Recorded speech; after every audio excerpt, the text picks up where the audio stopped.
चलिए last class में कहां तक कुछ हुआ था? पठारी क्षेत्र कंप्लीट हो चुके। उसके बाद कुछ नया स्टार्ट किया था क्या? उत्तर भारत का मैदान। ठीक।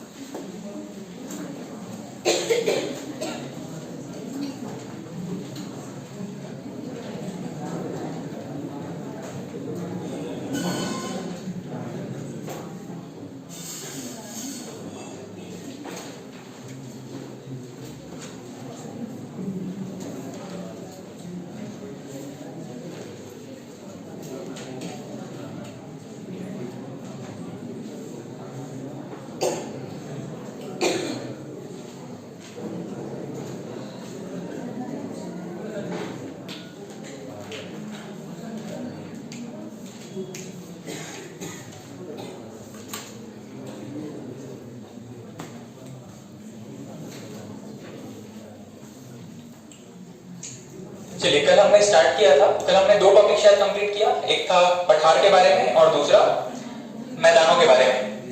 ठीक। पठार में हमने क्या क्या देखा था? भारत में मध्य प्रदेश वाले एरिया से अगर शुरू करेंगे तो कौन कौन से पठार हमने देखे थे? पश्चिम से बताने शुरू करेंगे तो मालवा का पठार, फिर बुंदेलखंड का पठार, फिर बघेलखंड का पठार। इसका पूर्वी हिस्सा छत्तीसगढ़ में हम पूर्वी बघेलखंड का पठार के नाम से पढ़ेंगे। उसके बाद में छोटा नागपुर का पठार, और इसके और पूर्व की तरफ चले जाएंगे तो शिलांग का पठार। इतने पठार के बारे में हमने कल चर्चा किया था। दक्षिण की तरफ अगर चले जाएंगे भारत के तो महाराष्ट्र कर्नाटक से लगा हुआ जो एरिया है दक्कन का पठार, और यहाँ पर एक स्टेट आएगा आपका आंध्र प्रदेश तेलंगाना क्षेत्र, तेलंगाना का पठार, और उसके भी नीचे आपने पढ़ा था एक कर्नाटक और तमिलनाडु का पठार। ठीक है, इतने पठारों की हमने चर्चा की थी। नेक्स्ट हमें जो इंपॉर्टेंट टॉपिक है कवर करना है आपका आइलैंड, भारत के द्वीप समूह। तो नेक्स्ट हेडिंग डाल दीजिएगा भारत के द्वीप समूह। भारत के द्वीप समूह।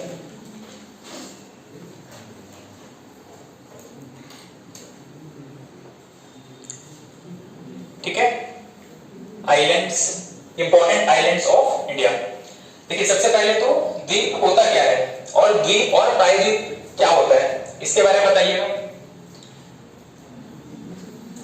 द्वीप क्या होता है? कोई ऐसा लैंडमास, कोई ऐसा भूभाग जो कि चारों तरफ किससे घिरा है? पानी से घिरा है। ये द्वीप है या प्रायद्वीप है? द्वीप है। और प्रायद्वीप कोई ऐसा भूभाग जो तीन तरफ से पानी से घिरा हुआ हो। भारत का जो दक्षिणी हिस्सा है या जो दक्षिण भारत वाला जिसको हम प्रायद्वीपीय भारत कहते हैं, उसको प्रायद्वीप कहने का रीजन क्या है? यही कि ये तीन तरफ से पानी से घिरा हुआ है। इसके पूर्व में कौन सा जलमंडल है? बंगाल की खाड़ी, पश्चिम की तरफ अरब सागर, और दक्षिण में हिंद महासागर। ठीक है, भारत में अगर हम आपके द्वीप समूह की चर्चा करें तो मुख्य तौर पे हमें दो हिस्सों में द्वीप दिखाई देते हैं। एक तो भारत का पूर्वी हिस्सा जिसको हम किस नाम से जानते हैं? अंडमान निकोबार द्वीप समूह, और पश्चिमी हिस्से में जो द्वीप है उसको, यहाँ पे बहुत सारे छोटे छोटे द्वीप का एक समूह है, इसको कहते हैं लक्षद्वीप। इसके अलावा भी भारत के मुख्य भूभाग की सीमा से लगे हुए कुछ छोटे छोटे द्वीप हैं, जैसे कि यहाँ पे उड़ीसा की तरफ जब आएंगे तो उड़ीसा की सीमा से लगा हुआ और उड़ीसा और बंगाल की खाड़ी से लगा हुआ एक छोटा सा द्वीप है। ठीक है, उसके बाद में आंध्र प्रदेश और तमिलनाडु की सीमा रेखा पर भी एक छोटा सा द्वीप है। अभी 2 दिन पहले हाल ही में चर्चा में था। क्यों? चंद्रयान 3 का प्रक्षेपण किया गया वहां से। ठीक है, क्या नाम है इसका? श्रीहरिकोटा।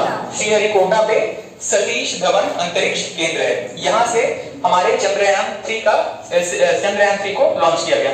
ठीक है, तो ये जो द्वीप है हमारे भूभाग से लगे हुए हैं, लेकिन हम जिनकी चर्चा करने वाले हैं अंडमान निकोबार और लक्षद्वीप समूह की, ये कोस्ट एरिया से, कोस्ट लाइन से काफी दूर स्थित हैं। ठीक है, तो सबसे पहले आप कुछ डिटेल्स यहां से नोट कर लेंगे। द्वीप किसको कहते हैं? ऐसा भूभाग जो कि चारों तरफ से जल से घिरा हुआ हो। इसी तरीके से इसी स्ट्रक्चर में नोट करते चलेंगे तो पढ़ने में सहूलियत होगा आपको, आगे रिवीजन में भी आसानी होगी। ठीक है, द्वीप समूह को मुख्य तौर पे हम दो भागों में बांटते हैं, एक है पूर्व की तरफ और एक भारत के पश्चिम की तरफ। पूर्व की तरफ बंगाल की खाड़ी से लगे हुए द्वीप हैं और पश्चिम की तरफ अरब सागर से।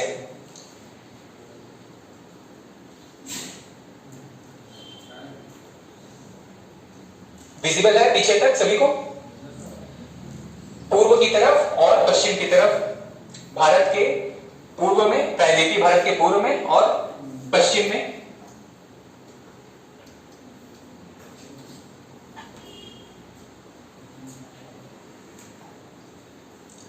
ठीक है। पूर्व की तरफ जो द्वीप हमको पढ़ने हैं उसमें मुख्य तौर पे अंडमान निकोबार आइलैंड है, कहां पर स्थित है? बंगाल की खाड़ी में। और दूसरा जो कि पश्चिम की तरफ या अरब सागर में लक्षद्वीप समूह। यहाँ पे इनके नंबर सभी नोट मत करना, ठीक है। ये जो नंबर्स हैं आइलैंड्स का, जो कितने कितने आइलैंड्स हैं किसी द्वीप समूह के अंदर में, ये आपके एसएससी वगैरह के एग्जाम के हिसाब से यहाँ पे लिखा हुआ था, लेकिन पीएससी व्यापम में अलग डेटा लिया हुआ है, तो हम उसी को नोट करते चलेंगे, ठीक है। यहाँ पे जो एग्जाम में total number of island, Bharat में कुल द्वीपों की संख्या कितनी ली गई है? 247, 247। भारत में द्वीपों की कुल संख्या, अगर आप इसी स्ट्रक्चर के अंदर आइलैंड्स का नंबर नोट करना चाहते हैं तो यहां पे लिख लीजिएगा 247। कुल आइलैंड्स कितने हैं, कुल द्वीप कितने हैं? 247। इसमें से अंडमान निकोबार में कितने हैं? 203 या 4? 203, 204 के आसपास यहाँ पे द्वीप है। इसमें मैं आपको एक बार इसके कंफर्म नंबर नोट करवा देता हूं। यहाँ पे जो कुल संख्या है वो 247 है, ठीक है। अंडमान निकोबार आइलैंड में टोटल द्वीपों की संख्या है अंडमान निकोबार में 204 और अरब सागर या लक्षद्वीप में 43, ठीक है। ये जो नंबर्स हैं आपके पीएससी व्यापम के एग्जाम में पूछे गए हैं, इसीलिए यही फैक्ट, यही डेटा आप याद रखेंगे। भारत में द्वीपों की कुल संख्या 247, अंडमान निकोबार में 204 और लक्षद्वीप में कितने? 43, ठीक है। इसके बाद में मैंने जब हिमालय के बारे में आपसे चर्चा किया था तो ये भी हमने डिस्कस किया था कि अंडमान निकोबार आइलैंड, अंडमान निकोबार द्वीप किससे निर्मित है? अराकान योमा, जिसको हम भारत में किस नाम से जानते हैं? हिमालय का विस्तार, हिमालय का ही विस्तार है, जो कि म्यांमार में अराकान योमा के नाम से प्रचलित है, ठीक है। और यहीं पे एक और प्रश्न बनता है कि अंडमान निकोबार आइलैंड किस क्रम की चट्टानों से निर्मित है? तो ये वही चट्टानें हैं जिनसे कि आपके हिमालय निर्मित है, और हिमालय किस चट्टानों से निर्मित है? तृतीय क्रम की या टर्शियरी चट्टानों से निर्मित है, ठीक है। और इसी वजह से हमारा ये आंसर भी होगा कि अंडमान निकोबार आइलैंड तृतीय क्रम की चट्टानों से निर्मित है। अंडमान निकोबार आइलैंड तृतीय क्रम की चट्टानों से निर्मित है, जबकि वहीं पर अगर हम लक्षद्वीप की चर्चा करें तो ये पूरी तरीके से कोरल रीफ, प्रवाल भित्ति से निर्मित द्वीप है, ठीक है। लक्षद्वीप के बारे में एक फैक्ट याद रखेंगे, पूरी तरीके से प्रवाल भित्ति या कोरल रीफ से निर्मित द्वीप समूह है।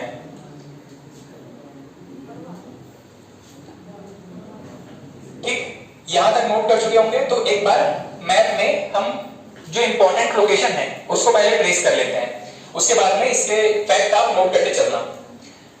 सबसे पहले इस हिस्से पर नजर रखिएगा, भारत का, प्रायद्वीपीय भारत का पूर्वी हिस्सा, और ये कह सकते हैं कि अरब सागर या बंगाल की खाड़ी में स्थित जितने द्वीप समूह है ये यहाँ पे दर्शाए गए हैं, ठीक है। बारीकी से देखते चलना, छोटे छोटे डिटेल्स हैं, आपसे मिस नहीं होने चाहिए। सबसे पहले तो इनका एक सीक्वेंस है, ठीक है। हाँ,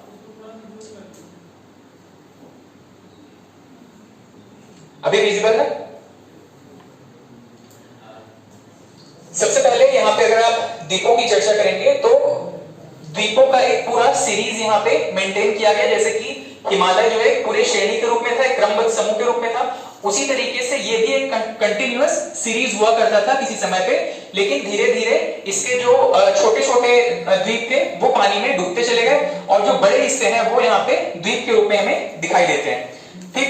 तो यहाँ पे जब आप द्वीपों की चर्चा करोगे तो एक सीक्वेंस है जिसको आपको याद रखना है।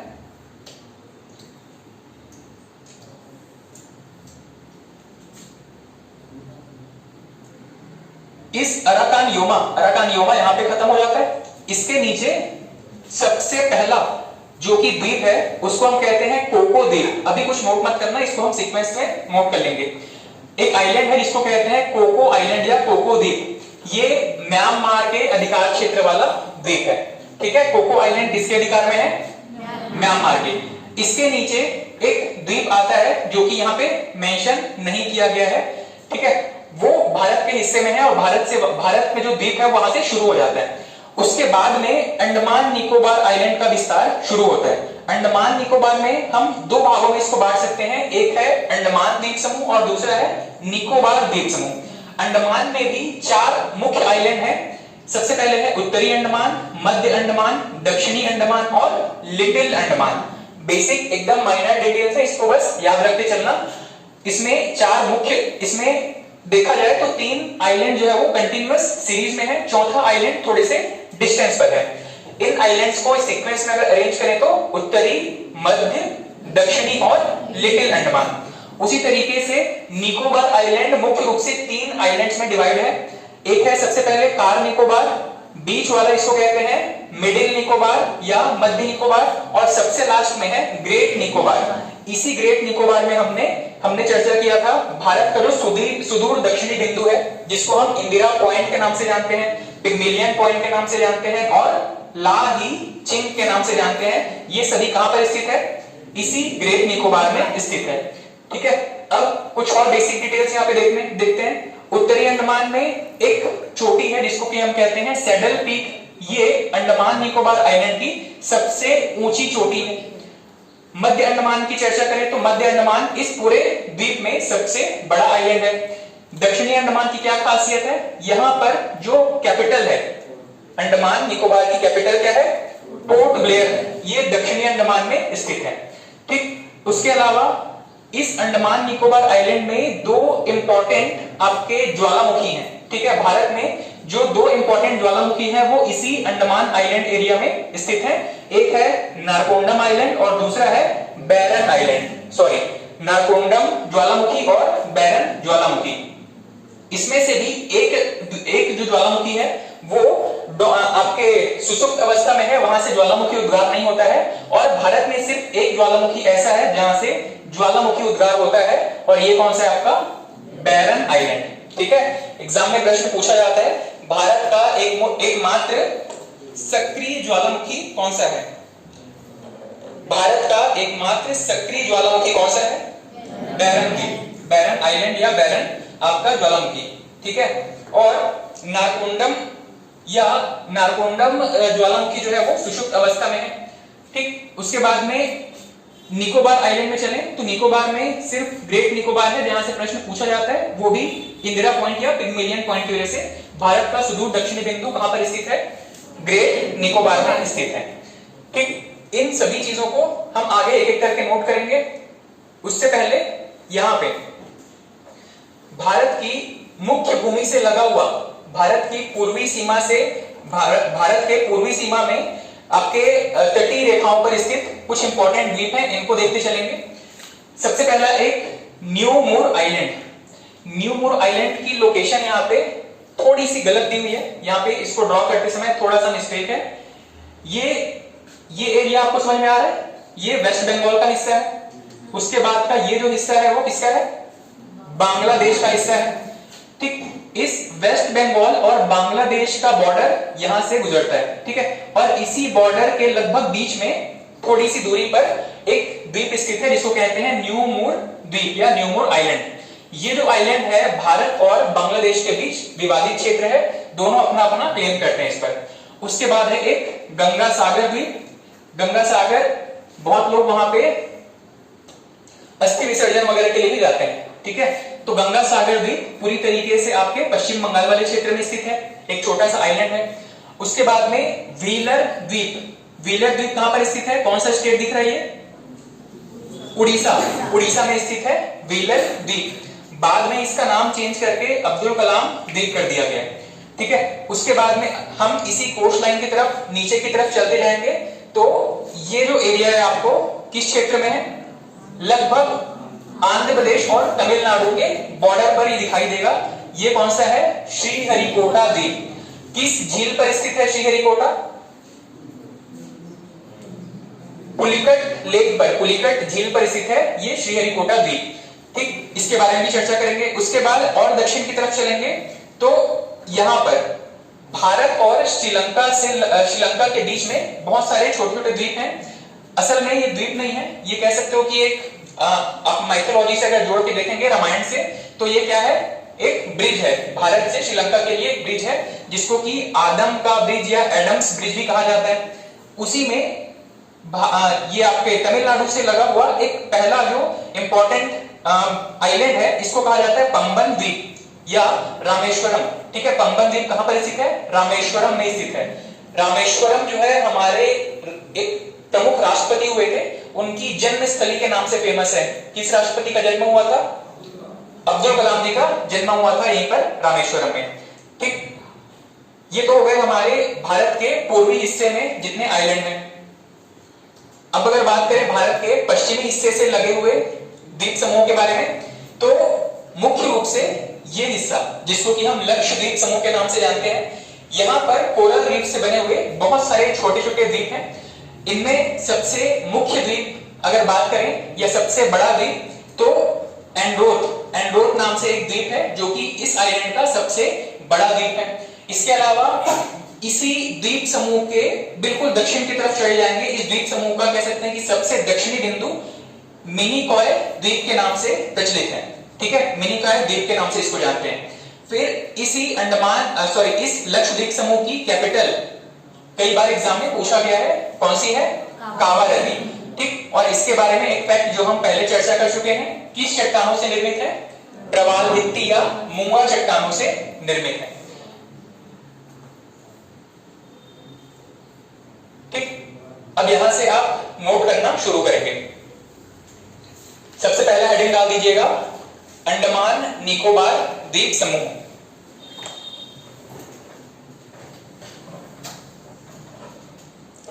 अंडमान निकोबार द्वीप समूह।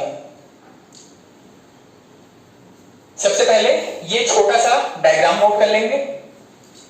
अंडमान निकोबार द्वीप समूह, ये छोटा सा डायग्राम नोट करेंगे और इसके पूर्व में इन सभी को एक सीक्वेंस में अरेंज करेंगे। ठीक, अगर यहां पे आप एक और आइलैंड मेंटेन करना चाहो तो कोको आइलैंड, उसके नीचे है लैंडफॉल द्वीप, लैंडफॉल आइलैंड, उसके बाद में उत्तरी, मध्य, दक्षिणी और लिटिल अंडमान, और उससे भी नीचे चलेंगे तो कार निकोबार, लघु निकोबार या मध्य निकोबार, और सबसे नीचे है ग्रेट निकोबार। ठीक, ये डायग्राम पहले नोट कर लेंगे, उसके बाद इनके फैक्ट की चर्चा करते हैं। उत्तरी, मध्य, दक्षिणी, लिटिल, उसके बाद में कार निकोबार, मध्य निकोबार और ग्रेट निकोबार।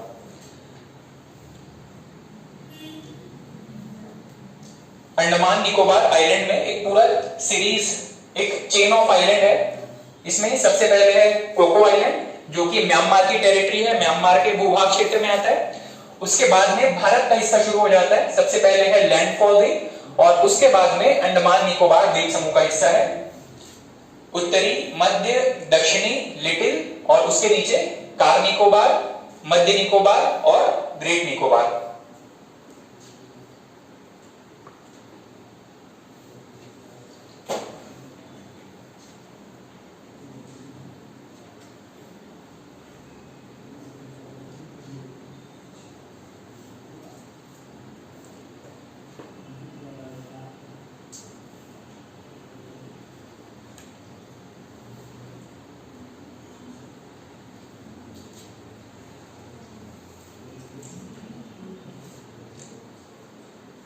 ठीक है, डायग्राम अगर नोट कर चुके होंगे तो उसके बाद इसके फैक्ट नोट करना शुरू करेंगे।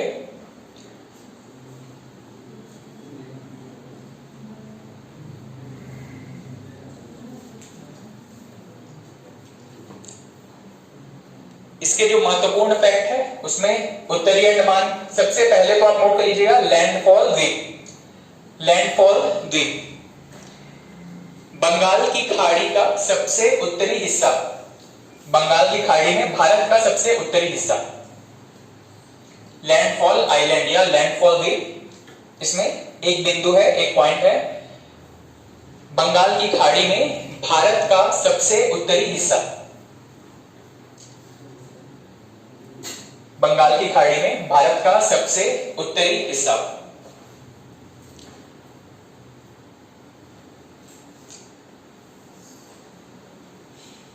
नेक्स्ट है उत्तरी अंडमान। उत्तरी अंडमान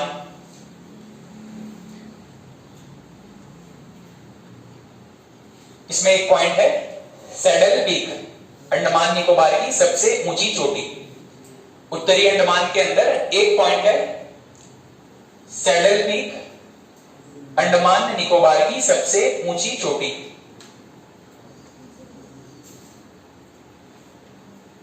नेक्स्ट मध्य अंडमान। मध्य अंडमान के बारे में एक फैक्ट है, अंडमान द्वीप समूह का सबसे बड़ा द्वीप, अंडमान द्वीप समूह का सबसे बड़ा द्वीप।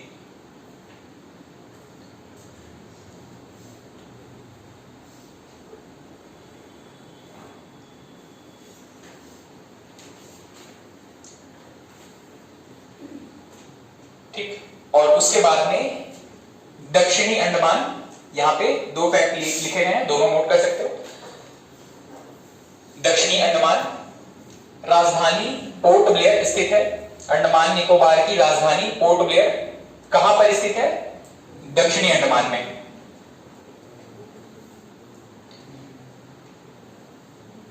और उसके बाद में एक फैक्ट लिखा गया है सेल्यूलर जेल। प्राचीन आपके आधुनिक भारत का इतिहास जब पढ़ोगे तो वहां पे ये भी चर्चा मिलेगी आपको कि बहुत सारे जो भारत के फ्रीडम फाइटर्स थे इनको सेल्यूलर जेल में भेजा जाता था या काला पानी की सजा दी जाती थी। ये काला पानी की सजा क्या होती थी? इनको अंडमान आइलैंड द्वीप में बने हुए इन्हीं जेल में भेज दिया जाता था। और क्योंकि ये आइलैंड पानी के आसपास है, ठीक है, अगर ये चाह के भी वहां से भाग निकलते तो कहीं पे पहुंचते नहीं थे, कहीं पे भी नहीं जा सकते थे। इसीलिए ये सबसे खतरनाक स्थान मानते थे इसको, जहां से कोई आदमी वापस आता नहीं था। Cellular jail. सेल्यूलर जेल असल में जो टर्म है वो सेल से बना हुआ है, मतलब हर एक कैदी को एक प्रॉपर सेल मिलता था, दो लोगों को एक साथ नहीं रखते थे, ठीक है। तो अकेला आदमी वैसे ही किसी से बात करे बिना बेचैनी से मर जाता था।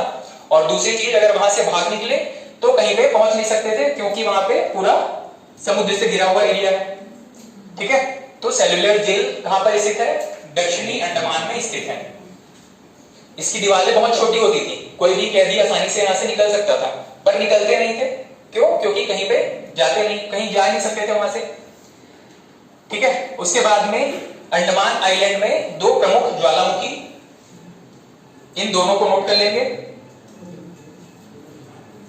अंडमान द्वीप समूह में या भारत के जो प्रमुख ज्वालामुखी हैं वो यही दोनों हैं, इसके अलावा भारत में कोई भी ज्वालामुखी नहीं है। सबसे पहला है बैरन द्वीप या बैरन वॉल्केनो, बैरन ज्वालामुखी, अंडमान निकोबार का या पूरे भारत का एकमात्र सक्रिय ज्वालामुखी, भारत का एकमात्र सक्रिय ज्वालामुखी बैरन द्वीप, बैरन द्वीप या बैरन वॉल्केनो, बैरन ज्वालामुखी, कुछ भी लिख सकते हैं। अंडमान निकोबार का या भारत का एकमात्र सक्रिय ज्वालामुखी कौन सा है? बैरन। और सेकंड है नारकोंडम, नारकोंडम ज्वालामुखी, ये एक्सटिंक्ट हो चुका है, मृत ज्वालामुखी कह सकते हो इसको।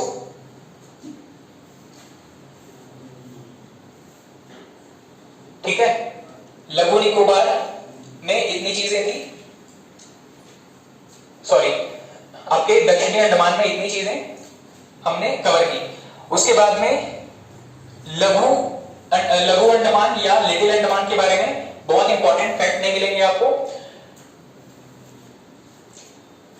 इसमें सिर्फ कुछ चैनल्स की चर्चा करेंगे, इसको यहां पे नोट मत करिएगा, ठीक है। जल संधियों के बारे में हम 5-7 जल संधि हैं उसको एक टेबल के फॉर्म में नोट करेंगे, वहां से ये चीजें पढ़ने में आसानी होगी, आपको रिवाइज करने में आसान होगा, ठीक, तो अंडमान निकोबार में सबसे पहले बात किया हमने उत्तरी अंडमान की, उत्तरी अंडमान के बाद मध्य अंडमान। उत्तरी अंडमान की खासियत क्या है, यहाँ पे एक विशेष पॉइंट है सैडल द्वीप। मध्य अंडमान सबसे बड़ा द्वीप। दक्षिणी अंडमान में क्या है, राजधानी है और सेल्युलर द्वीप है। लघु अंडमान के बारे में कुछ विशेष तथ्य नहीं है, ठीक है। उसके बाद में निकोबार आइलैंड्स,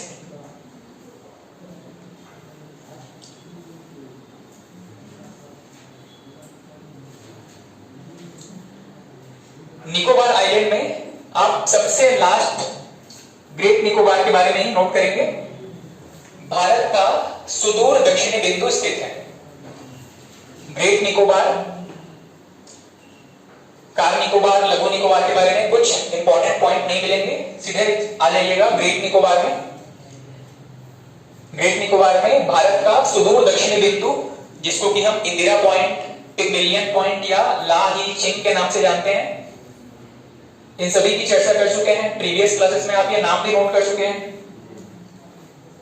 ठीक है। ग्रेट हिमालय या बृहद हिमालय में इसको नोट करेंगे।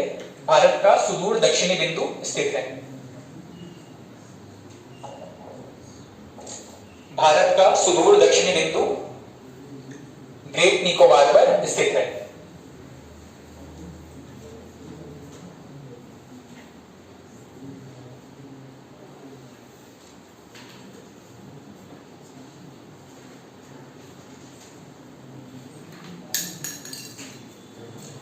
उसके बाद में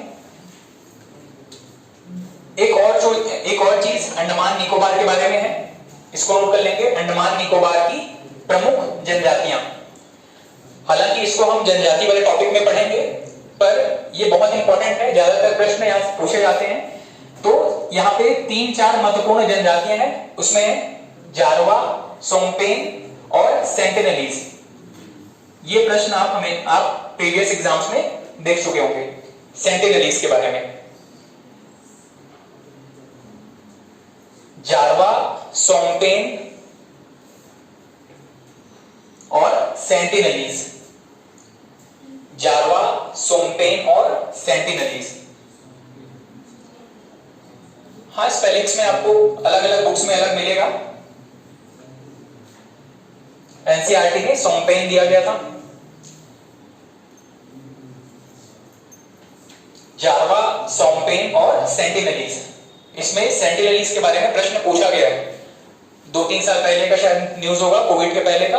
कोई अंग्रेज एक घूमने फिरने गया था अंडमान निकोबार की तरफ, और शायद वो कुछ अपना कह सकते हैं कि अपने किसी विशेष धर्म का प्रचार करने के नाम से निकला था, और सेंटिनलीज जो जनजातियां थी उन्होंने उनको पकड़ लिया और वहीं पे उसको निपटा दिया था, ठीक है। वापस नहीं आया था वो व्यक्ति। उसी टाइम पे ये प्रश्न पूछा गया था, सेंटिनलीज किस क्षेत्र की, किस यूटी की जनजातियां हैं, ठीक है। तो अंडमान निकोबार में हमने अंडमान आइलैंड्स, निकोबार आइलैंड्स की चर्चा की। इनके बीच में जो जल संधियां हैं, जिनको कि चैनल के नाम से जानते हैं, जलडमरू के नाम से जानते हैं, इनका एक सीक्वेंस हम नोट करेंगे।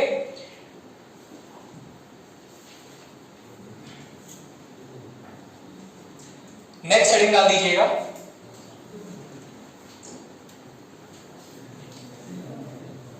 बंगाल की खाड़ी के अन्य द्वीप। बंगाल की खाड़ी में सबसे पहले तो हमने बात किया अंडमान निकोबार द्वीप के बारे में।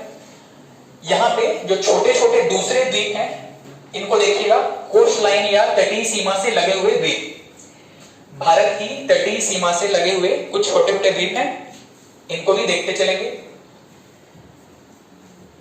सबसे इसमें थोड़ा सा खिचड़ी पका हुआ है, मैं आपको डिक्टेट कर देता हूं। सबसे पहले आप नोट कर लीजिएगा चांदीपुर।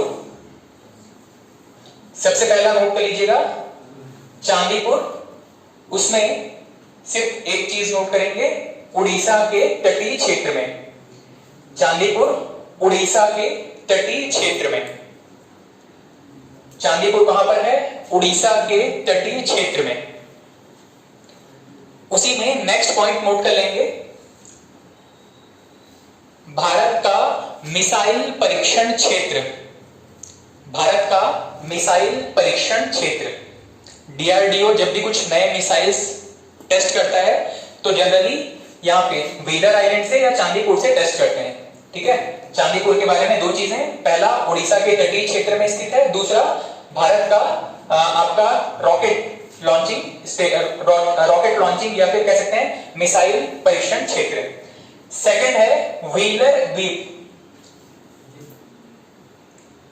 ये वाला था पहला, ये आपका सेकंड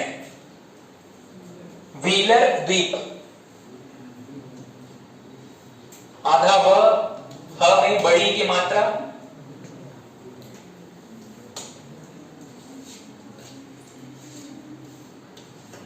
लड़की का ल और रथ का र, व्हीलर द्वीप। इसके बारे में पहली चीज उड़ीसा के तटीय क्षेत्र में स्थित है, उड़ीसा के तट में। सेकंड है इसे अब्दुल कलाम द्वीप भी कहा जाता है, इसे अब्दुल कलाम द्वीप भी कहा जाता है।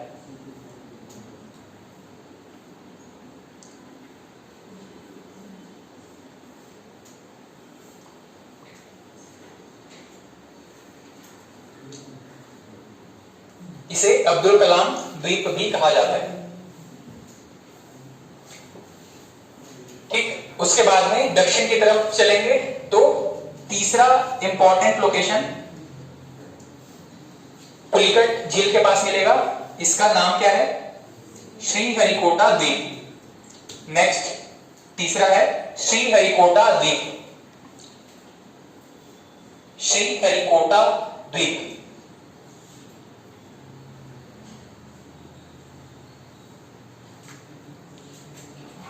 श्रीहरिकोटा द्वीप,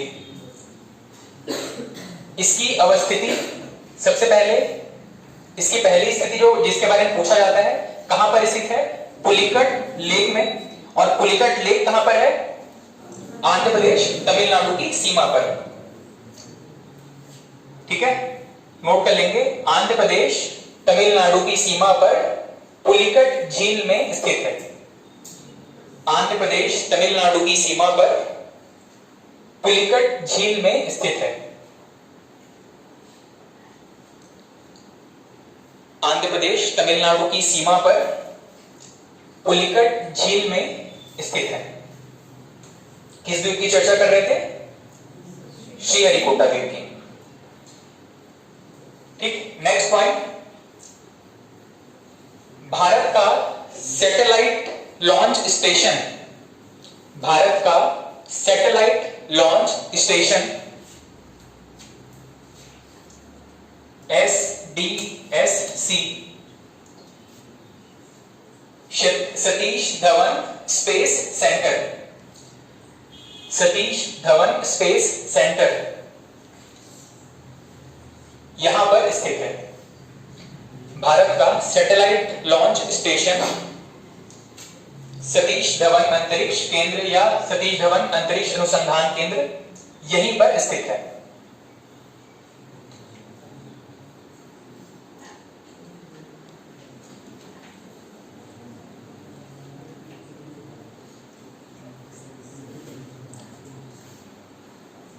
ठीक है, यहां तक नोट कर चुके। इसके बाद में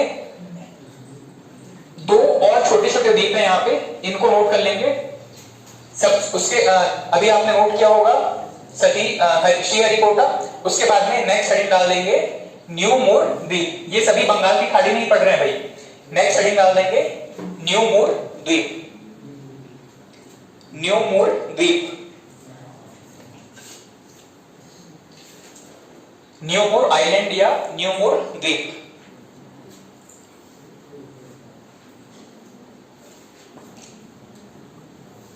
भारत बांग्लादेश की सीमा से, भारत बांग्लादेश की सीमा से कुछ दूर, भारत बांग्लादेश की सीमा से कुछ दूर बे ऑफ बंगाल, BOB लिख लीजिए, बे ऑफ बंगाल या बंगाल की खाड़ी में स्थित।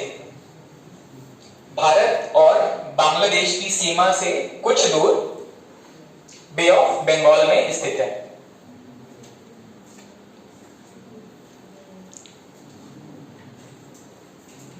इसी में सेकंड पॉइंट लिख लीजिएगा, भारत और बांग्लादेश के बीच विवादित क्षेत्र। भारत और बांग्लादेश के बीच विवादित क्षेत्र।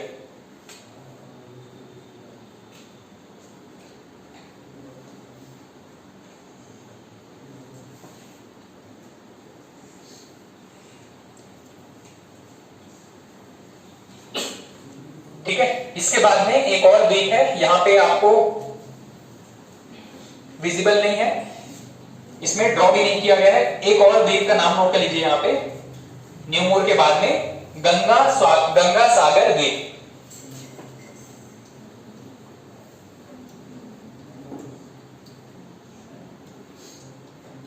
गंगा सागर द्वीप। सिर्फ इसका लोकेशन याद रखेंगे, कहां पर स्थित है? पश्चिम बंगाल में स्थित है। गंगा सागर कहां पर है? पश्चिम बंगाल में।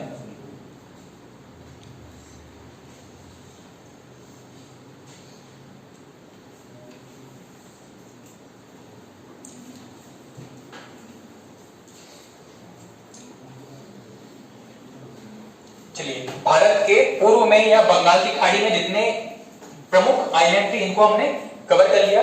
नेक्स्ट हेडिंग डाल दीजिएगा, अरब सागर में स्थित द्वीप। अरब सागर में स्थित द्वीप।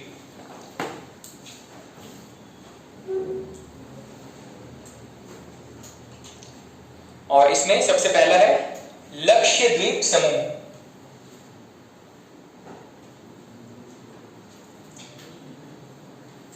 अरब सागर में स्थित द्वीप और सबसे पहला इसमें लक्षद्वीप समूह।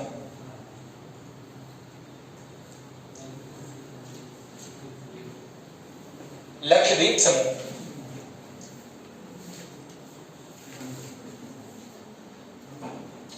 हाँ, इसको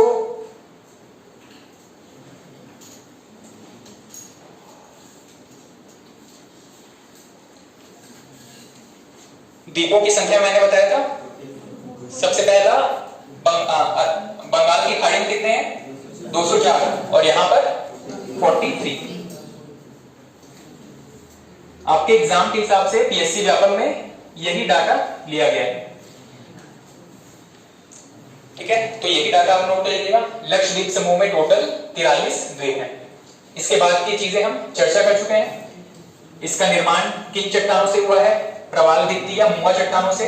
इसकी राजधानी कावारती। उसके बाद में जनसंख्या और क्षेत्रफल की दृष्टि से सबसे छोटा यूनियन टेरिटरी। सबसे बड़ा कौन सा होगा? लद्दाख। ठीक, इतनी चीजें नोट करेंगे। उसके बाद में हम इन चैनल्स के बारे में नोट करना शुरू करेंगे।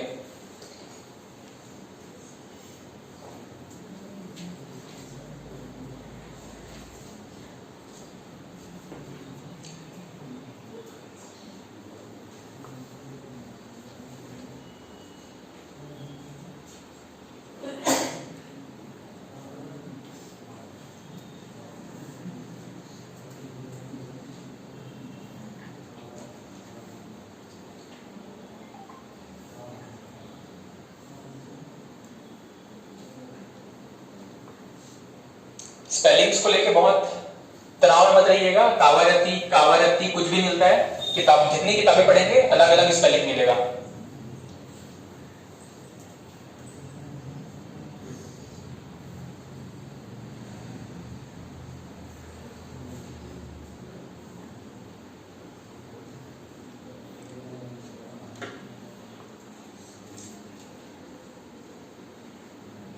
इतनी बात नोट कर चुके हैं क्या? हाँ, प्रवाल भित्ति। समुद्र में छोटे छोटे द्वीप छोटे छोटे जीव होते हैं जिनको कि प्रवाल कहते हैं।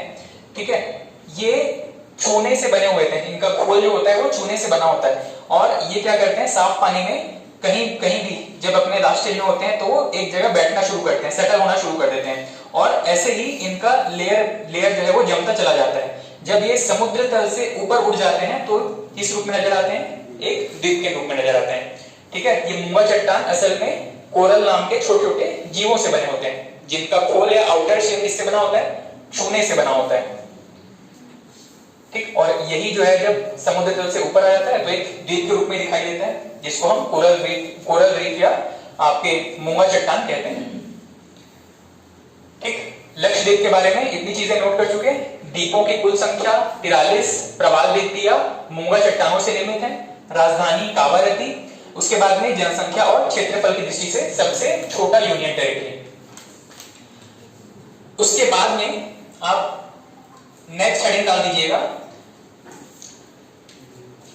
इसी में अरब सागर में यहां पे कुछ ऐसे आइलैंड है जिनके बारे में नहीं दिया गया है, एग्जाम में पूछा गया है, इसको नोट कर लेंगे। सबसे पहला है सालसेट द्वीप, अरब सागर में ही महाराष्ट्र के पश्चिम में, महाराष्ट्र के आपके तटीय क्षेत्र से लगा हुआ है सालसेट द्वीप। और मेरा ख्याल है आपको पता होगा क्यों फेमस है ये सालसेट द्वीप, नोट कर लीजिएगा जिनको नहीं पता है। मुंबई शहर इसी द्वीप पर बसा हुआ है, सालसेट द्वीप, मुंबई शहर इसी द्वीप पर बसा हुआ है।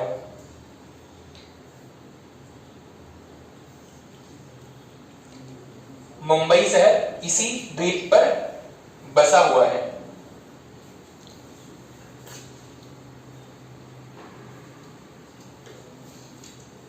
नेक्स्ट है बसीन द्वीप या बसीन आइलैंड, ये सब महाराष्ट्र के आसपास लगे हुए क्षेत्र हैं। बसीन द्वीप या बसीन आइलैंड,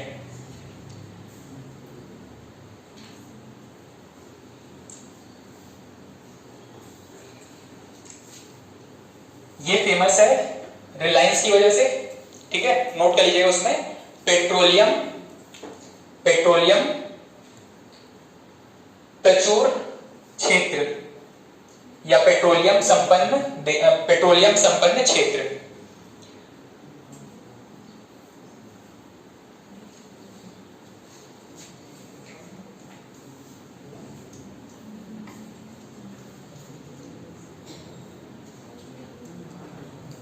इनके नाम पे भी है क्या कोई आइलैंड?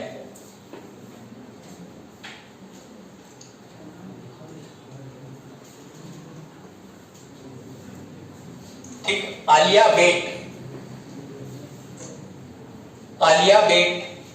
कॉमा करके, इसी में एक और है, दो और हैं।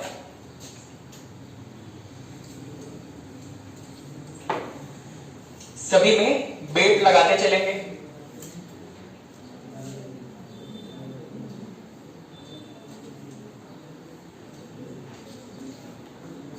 आलिया, दलिया, खदिया या खादिया, आलिया बेट, दलिया बेट और खादिया बेट, ये सभी द्वीप कहां पर स्थित है? गुजरात से लगा हुआ है, कुछ ऐसा एरिया आप याद कर रहे हो?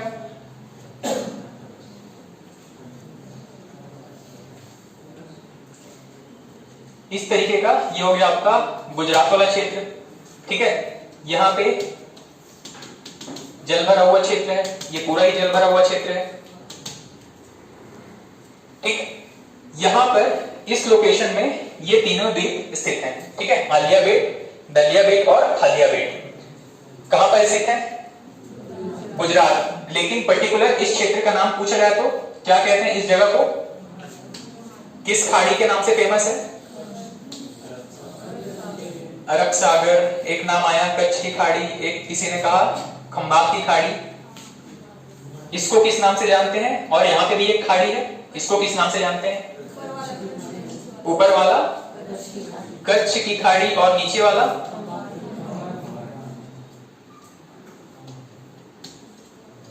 खंबात या खंबात की खाड़ी। ऊपर नीचे तो नहीं कर दिए, ठीक है। ये सही है या ऊपर वाला खंबात है, नीचे वाला कच्छ है? ठीक है ना, ऊपर वाला कच्छ की खाड़ी, नीचे वाला खंबात की खाड़ी, ठीक। तो ये तीनों द्वीप कहां पर स्थित है? खंबात की खाड़ी में स्थित है। खंबात की खाड़ी में स्थित पेट्रोलियम संपन्न क्षेत्र। खंबात की खाड़ी में स्थित पेट्रोलियम संपन्न क्षेत्र है।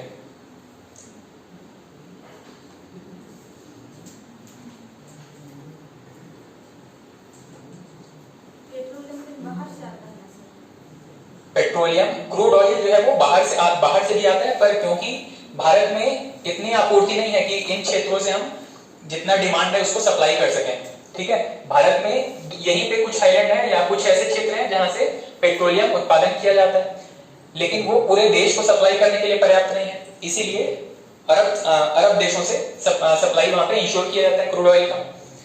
न सिर्फ अरब देशों से बल्कि आपके यूएसए, इसके आसपास से कुछ देशों से भी सप्लाई आता है भारत में।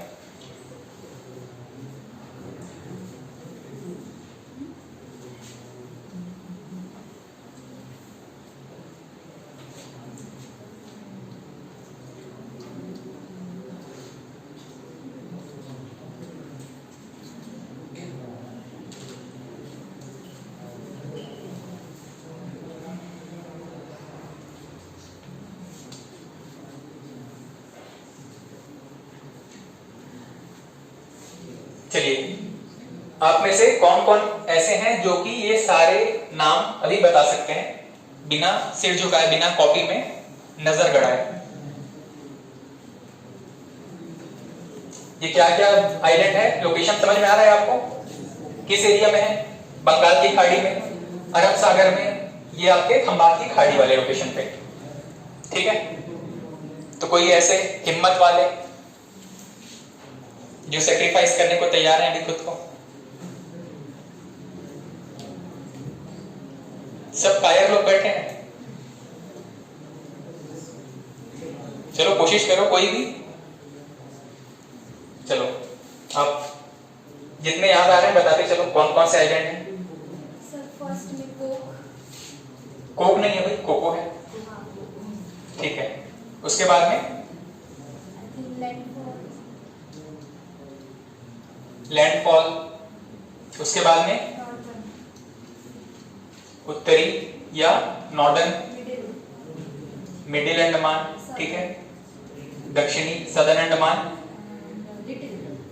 Little Andaman, car Nicobar, middle या लिटिल निकोबार, और ये है ग्रेट निकोबार। इस एरिया में आएंगे। आपका उड़ीसा में दो द्वीप पढ़े थे हमने। सबसे ऊपर में कौन सा था? चांदीपुर। उसके नीचे व्हीलर द्वीप। ये जो एरिया था आपका श्रीहरिकोटा द्वीप। इस एरिया में ये वाला कौन सा द्वीप समूह है? लक्षद्वीप समूह है। ये खंबात की खाड़ी में अभी हमने पढ़ा, दो तीन नाम थे, आलिया बेट, दलिया बेट, खदिया बेट, और इसके अलावा एक मुंबई से लगा हुआ, मुंबई से थोड़ी दूर स्थित, मुंबई तो सालसेट द्वीप पर है, मुंबई से थोड़ी दूर पर एक और द्वीप का नाम पढ़ा आपने, पेट्रोलियम उत्पादन, बसीन। ठीक है, हाँ, ये हमारे इंपॉर्टेंट द्वीप समूह है। नेक्स्ट हेडिंग डाल दीजिएगा,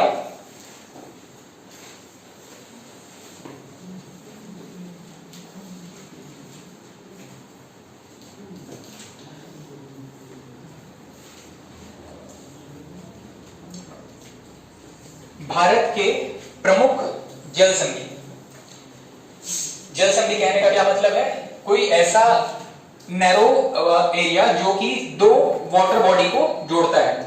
ठीक है, कुछ ऐसा नैरो सा वाटर का एरिया जो कि दो बड़े जल समूह को, जल भाग को जोड़ता है, इसको कहा जाता है जल संधि। जल संधि या चैनल। इसमें 5-7 नाम है जो कि हमें डे 1 पे मैप जो हमने डिस्कस किया था वहां पे पढ़ना चाहिए था, लेकिन मैंने उसको इसलिए नहीं पढ़ाया था क्योंकि ये जितने भी हैं उनको एक साथ एक जगह हमें नोट करना था।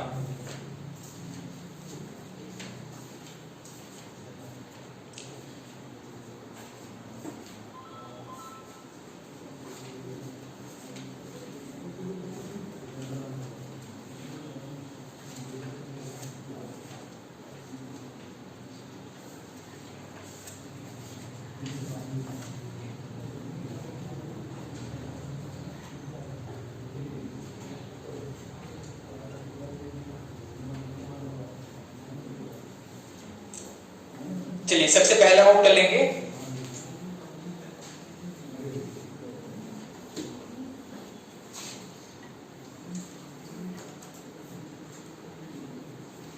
सबसे पहले आप नोट कीजिएगा, वैसे हम इस सीक्वेंस से पढ़ने वाले हैं 8 degree channel, 9 degree channel, 10 degree channel.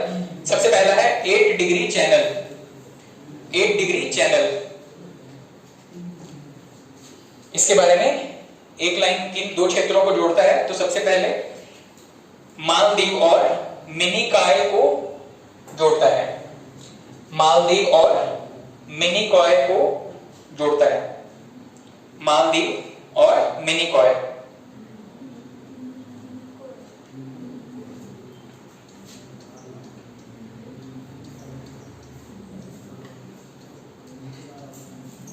Maldives और मिनिकॉय के मध्य। सेकंड है 9 डिग्री चैनल। मिनिकॉय और लक्षद्वीप के बीच। मिनिकॉय और लक्षद्वीप के बीच।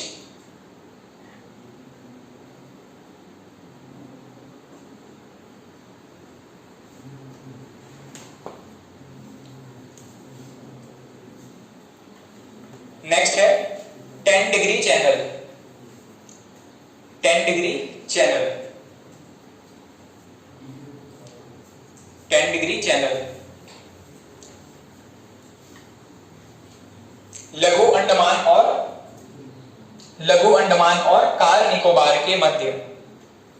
लघु अंडमान और कार निकोबार के बीच या कार निकोबार के मध्य।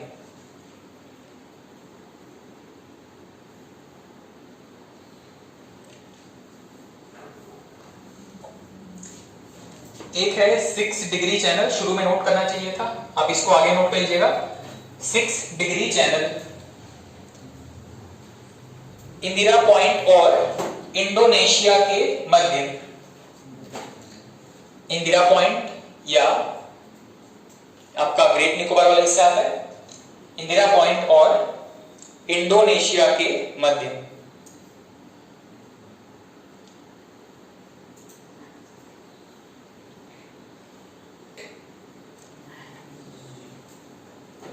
नेक्स्ट है मन्नार की खाड़ी।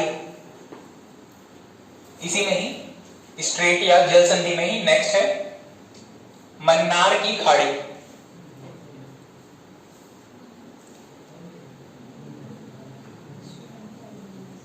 भारत श्रीलंका के मध्य। भारत श्रीलंका के मध्य।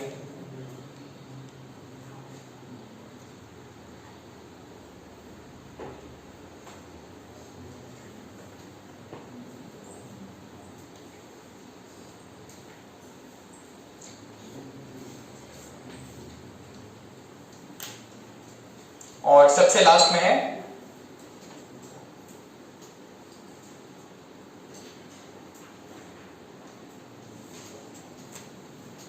पाक जल संधि।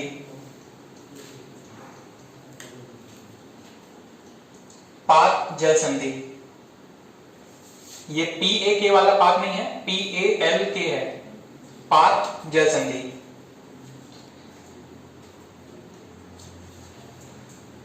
इसमें नोट कर लेंगे मन्नार की खाड़ी और पाक की खाड़ी के मध्य। मन्नार की खाड़ी और पाक की खाड़ी के मध्य। मन्नार की खाड़ी और पाक की खाड़ी के मध्य।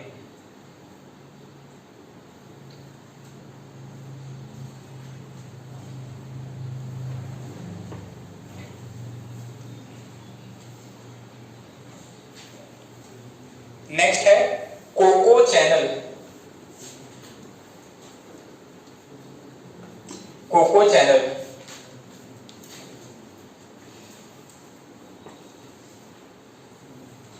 कोको और कोको द्वीप और उत्तरी अंडमान के मध्य। कोको द्वीप और उत्तरी अंडमान के मध्य कोको चैनल। कोको द्वीप और उत्तरी अंडमान के मध्य।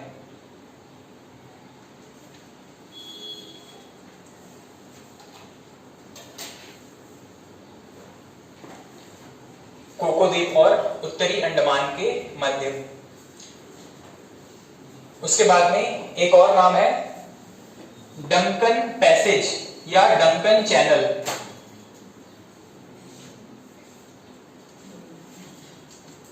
डंकन पैसेज या डंकन चैनल।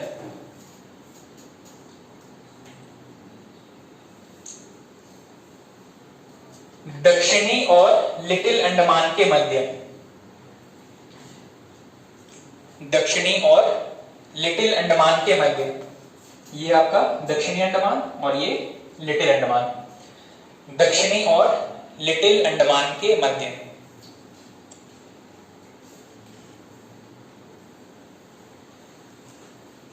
ठीक, ये कुछ महत्वपूर्ण लोकेशंस थे चैनल या जल संधियों के रूप में।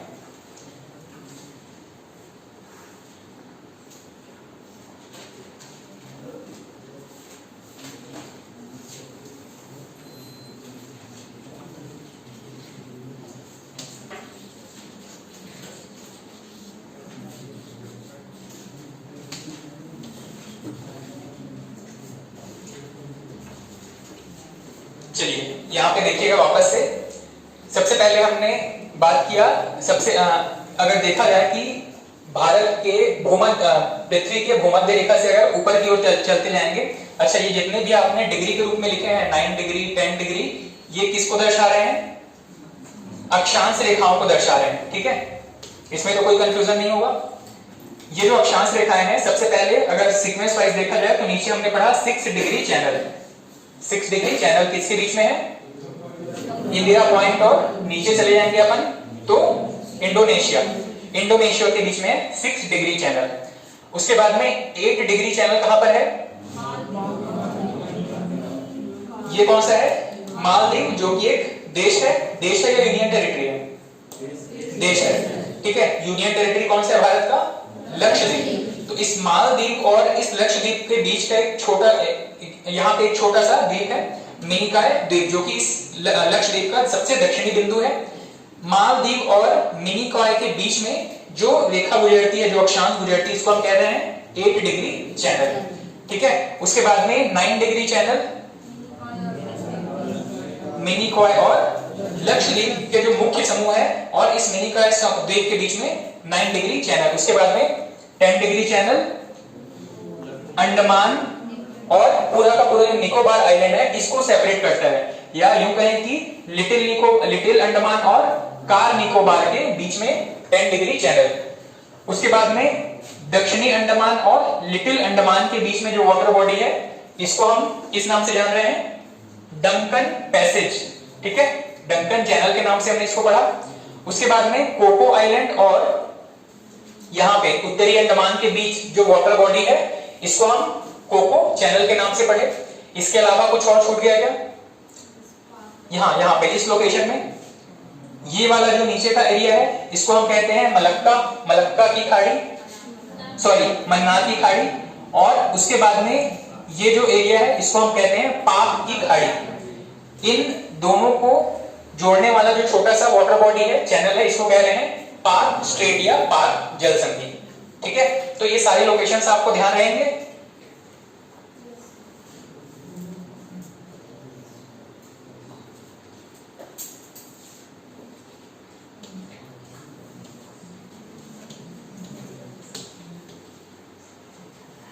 जल्दी से पढ़ लो, फिर एक एक से पूछते चलेंगे।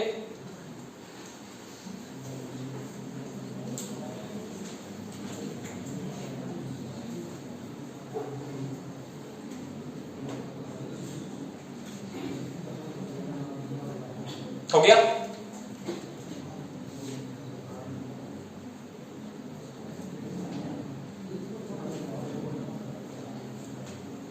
पढ़ लिए?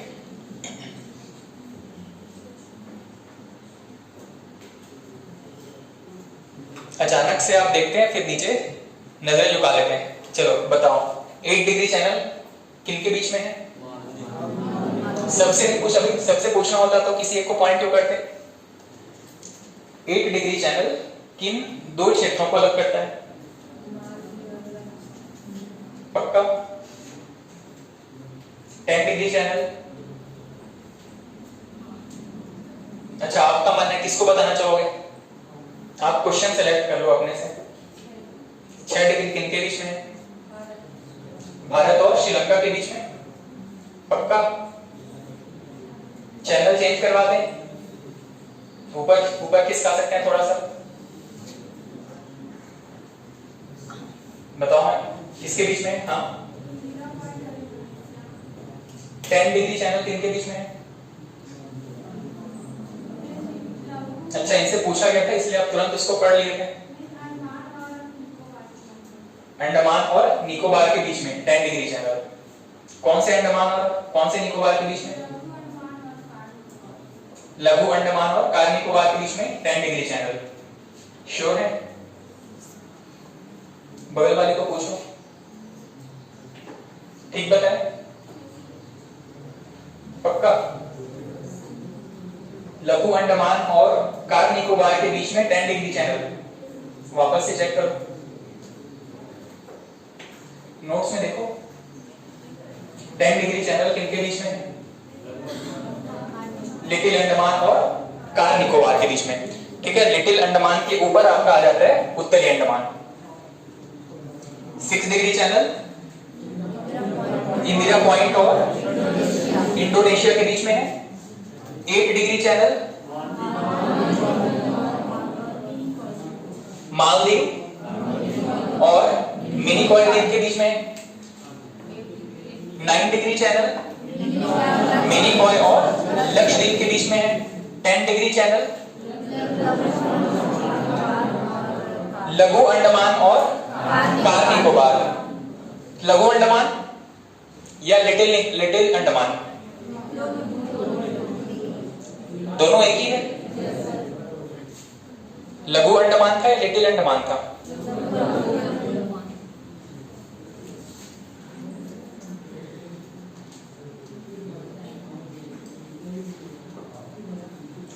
पक्का? लघु अंडमान लिटिल अंडमान एक ही है ना? ठीक है।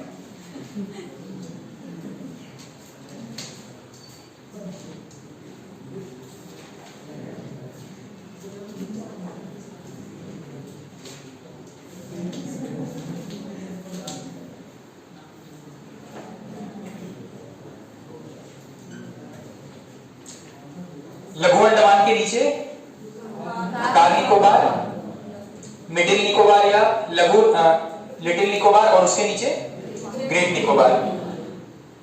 इन दोनों के बीच चैनल है, इसको किस नाम से जानते हैं? आपका दक्षिणी अंडमान और लिटिल अंडमान के बीच में डंकन पैसेज के नाम से जानते हैं। यहां पर म्यांमार की एक टेरिटरी है कोको चैनल के नाम से। इनके बीच का जो जल संधि है इसको कोको चैनल के नाम से जानते हैं। ठीक है,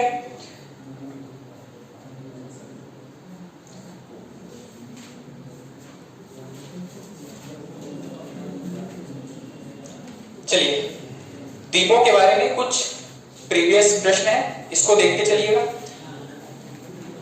छोड़ दीजिएगा कॉपी पेन, बस अटेम्प्ट करने की कोशिश कीजिएगा, आपसे कितने बन पाते हैं।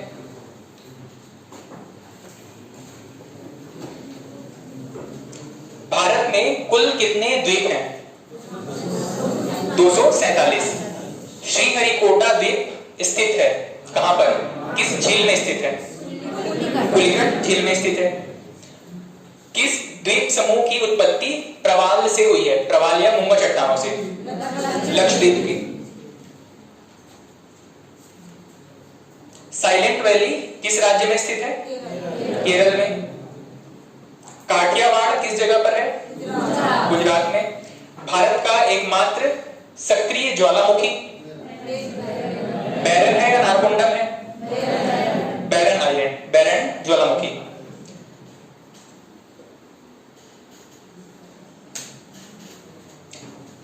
इनमें से कौन सा द्वीप अरब सागर में स्थित है? आलिया बेट, अंडमान, श्रीहरिकोटा या निकोबार? आलिया बेट।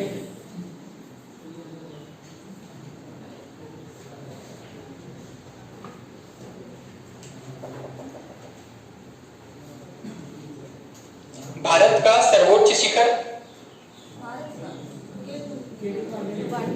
ऑप्शंस के हिसाब से देख लो। नंदा देवी, कंचनजंगा, कामेट या नंदा देवी? भारत का सर्वोच्च शिखर नंदा देवी, कंचनजंगा, कामेट या माउंट एवरेस्ट? नंदा देवी। यहाँ पे जब तक आपको ये ना पूछा जाए कि भारत के पूर्ण रूप से भारत में स्थित, तब तक आपका ऑप्शन कंचनजंगा होगा।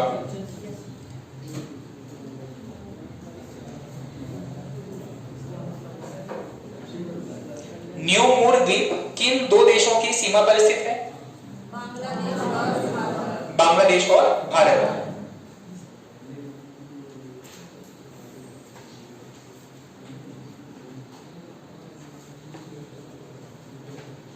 कोडई कनाल किस पहाड़ी पर स्थित है?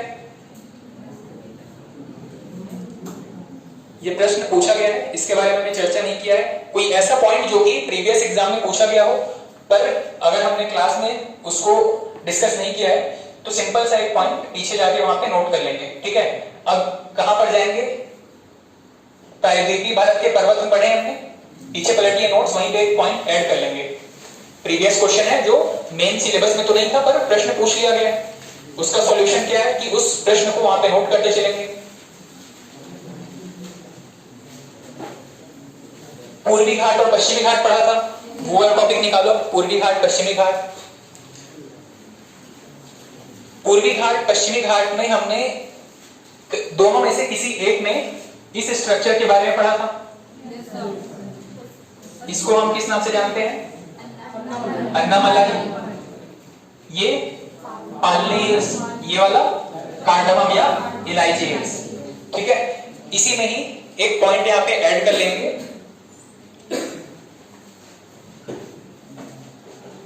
कोडई कनाल एक टूरिस्ट स्पॉट है।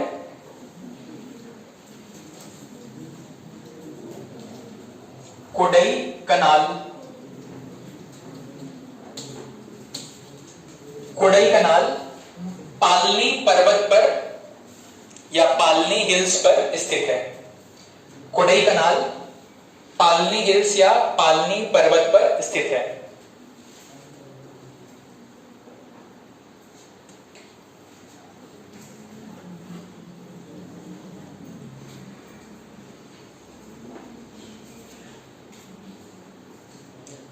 खासी जनजाति कहां पर निवास करती है? मेघालय में।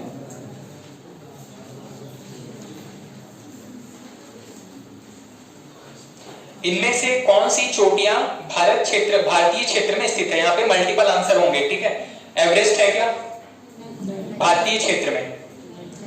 माउंट कैलाश तिब्बत वाले क्षेत्र में आ जाता है। कंचनजंगा भारतीय क्षेत्र में सिक्किम में स्थित है। ठीक है, धौलागिरी भारत में स्थित है।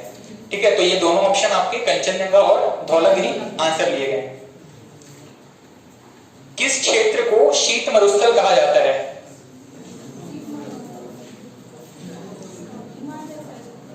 हिमालय की तरफ होगा। कौन सा सबसे ज्यादा ठंड वाला एरिया? ऊपर चलते चले जाएंगे तो लद्दाख। लद्दाख क्षेत्र को शीत मरुस्थल भी कहा जाता है। विश्व की दूसरी सबसे ऊंची चोटी? पहला माउंट एवरेस्ट, तीसरा कंचनजंगा। भारत में सबसे पहला? भारत में सबसे पहला। हाँ, अगर आपको ये ना पूछा जाए कि किस क्षेत्र में, तो सबसे पहला आपका K2। अगर इसके बाद पूछा जाए तो कंचनजंगा, और इसके बाद नंदा देवी। ये भारत में अलग अलग क्वेश्चन के लैंग्वेज के हिसाब से आपका आंसर चेंज होता जाएगा। ठीक है, तो इन तीनों को याद रखिएगा, K2, कंचनजंगा और नंदा देवी भारत में 3 सबसे ऊंचे पर्वत चोटियों की श्रेणी में है। पहला, दूसरा और तीसरा।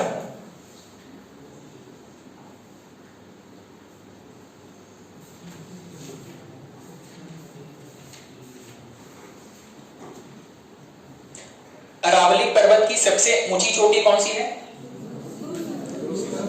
गुरु शिखर। नंदा देवी किस राज्य में है?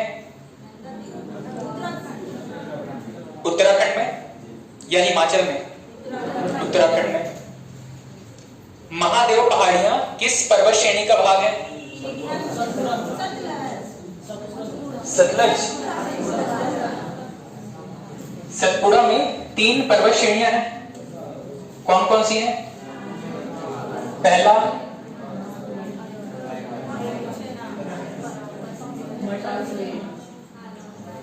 राजपीपला, महादेव और मैकल श्रेणी।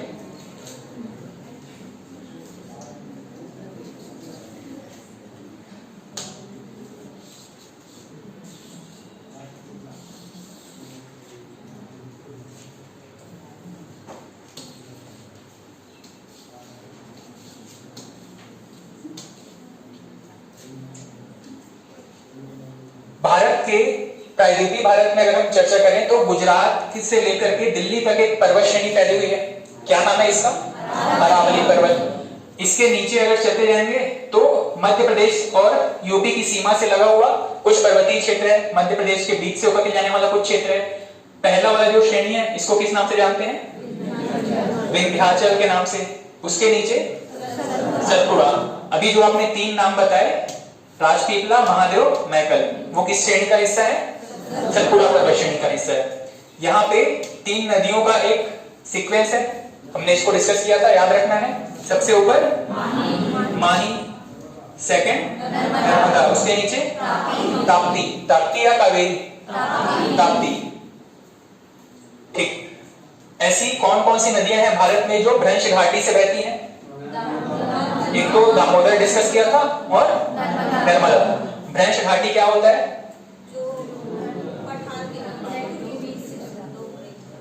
प्लेटो के बीच से जरूरी नहीं है, हालांकि ये कॉन्सेप्ट कभी आपको पूछेगा नहीं, पर पर्सनल नॉलेज के लिए याद रखिए, प्लेटो में हो ये जरूरी नहीं है। कोई भी ऐसा एरिया जो मैंने कल आपको बताया था, ये प्लेन भी हो सकता है, इसका फॉर्मेशन, इसकी जो उत्पत्ति की शुरुआत है किसी प्लेन से भी हो सकती है। ठीक है, अगर इसके बीच में एक फ्रैक्चर क्रिएट हो जाए, फ्रैक्चर किस वजह से? चाहे भूकंपीय गतिविधियों की वजह से या ज्वालामुखी के प्रेशर की वजह से, लावा के प्रेशर की वजह से, 2 स्थानों के बीच में फ्रैक्चर जब हो जाता है तो हो सकता है कि ये हिस्सा इस तरीके से ऊपर उठ जाए।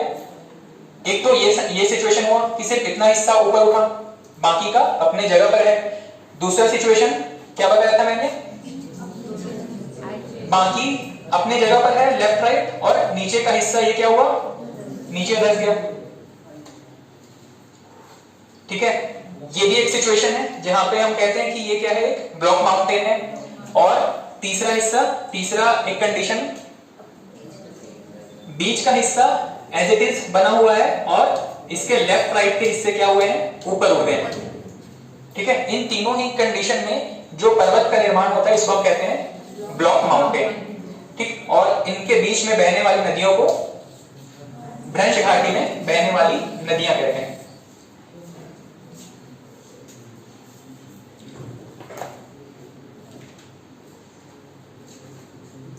प्रायद्वीप के बारे में लगभग हमारा सिलेबस कंप्लीट हो गया प्रायद्वीप वाले टॉपिक पे।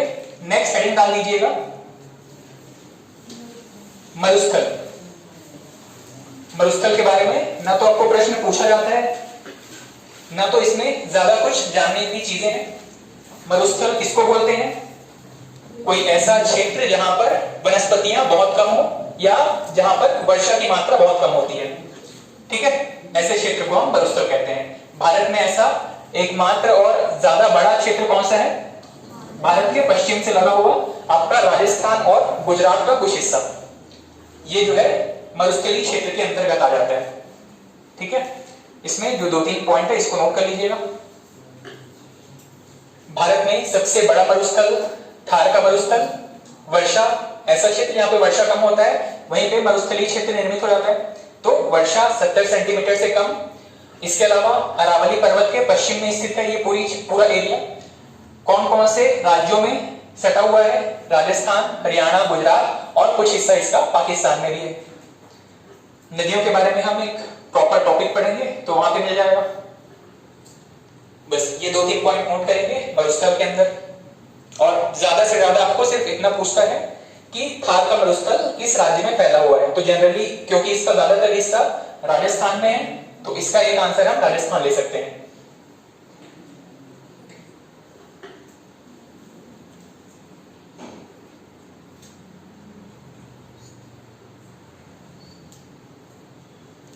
ठीक है, और मरुस्थल ये टॉपिक कंप्लीट होने के साथ ही हमारा एक चैप्टर हमने जो स्टार्ट किया था भारत के प्राकृतिक विभाजन के बारे में, ये कंप्लीट हो जाता है।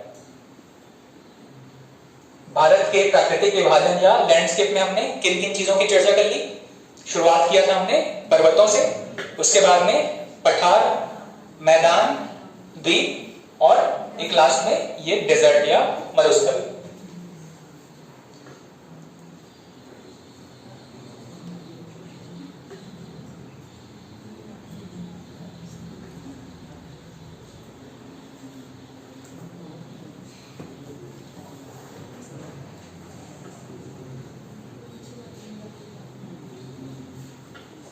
इसमें कोई ऐसा पॉइंट तो नहीं है जो आपको समझ में नहीं आ रहा है, जिसको डिस्कस करना है? सब कुछ यहाँ पे जनरल पॉइंट्स हैं।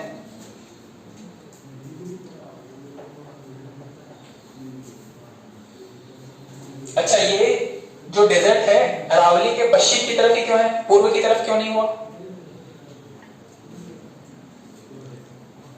ऐसा कुछ रेगिस्तान जो है, बारिश हो रहा है, बारिश किधर हो सकता है? अरावली के पूर्व की तरफ ज्यादा बारिश पड़ती है, कंपैरेटिवली यहाँ पे कम बारिश पड़ती है पश्चिम की तरफ। ठीक है, इसके बारे में आपको और कुछ क्वेश्चन है तो बताइएगा, अदरवाइज हम बाकी की चीजें कल की क्लास में डिस्कस करेंगे। ठीक है, ओके, थैंक यू।